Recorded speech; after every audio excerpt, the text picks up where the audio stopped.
احد کی لڑائی میں حضرت علی رضی اللہ عنہ کی بہادری۔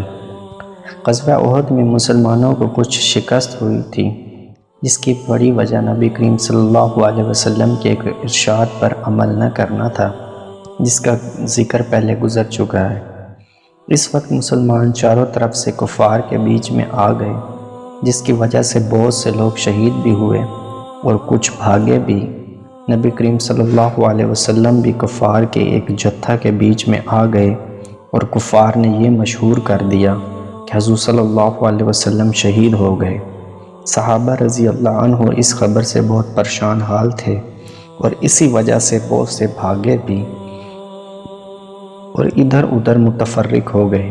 حضرت علی کرم اللہ وجہہ فرماتے ہیں کہ جب کفار نے مسلمانوں کو گھیر لیا اور حضور صلی اللہ علیہ وسلم میری نظر سے اوجھل ہو گئے تو میں نے حضور صلی اللہ علیہ وسلم کو اول زندوں میں تلاش کیا اور نہ پایا، پھر شہداء میں جا کر تلاش کیا، وہاں بھی نہ پایا، تو میں نے اپنے دل میں کہا کہ ایسا تو نہیں ہو سکتا کہ حضور لڑائی سے بھاگ جائیں۔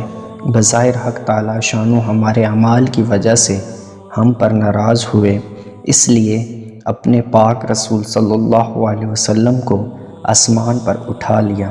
اس لیے اب اس سے بہتر کوئی صورت نہیں کہ میں بھی تلوار لے کر کافروں کے جتھے میں گھس جاؤں یہاں تک کہ مارا جاؤں۔ میں نے تلوار لے کر حملہ کیا یہاں تک کہ کفار بیچ میں سے ہٹتے گئے اور میری نگاہ نبی کریم صلی اللہ علیہ وسلم پر پڑ گئی تو بے حد مسرت ہوئی اور میں نے سمجھا کہ اللہ جل شانہ نے ملائکہ کے ذریعے سے اپنے محبوب کی حفاظت کی، اور میں حضور صلی اللہ علیہ وسلم کے پاس جا کر کھڑا ہوا کہ ایک جماعت کفار کی حضور صلی اللہ علیہ وسلم پر حملے کے لیے آئی۔ حضور صلی اللہ علیہ وسلم نے فرمایا، علی ان کو روکو۔ میں تنہا اس جماعت کا مقابلہ کیا اور ان کے منہ پھیر دیے اور بعضوں کو قتل کر دیا۔ اس کے بعد پھر ایک اور جماعت حضور صلی اللہ علیہ وسلم پر حملہ کی نیت سے بڑھی۔ آپ صلی اللہ علیہ وسلم نے پھر حضرت علی کی طرف اشارہ فرمایا، انہوں نے پھر تنہا اس جماعت کا مقابلہ کیا۔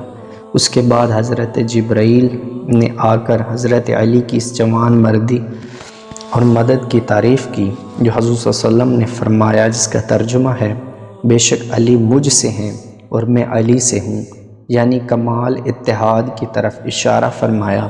حضرت جبرائیل نے عرض کیا کہ میں تم دونوں سے ہوں۔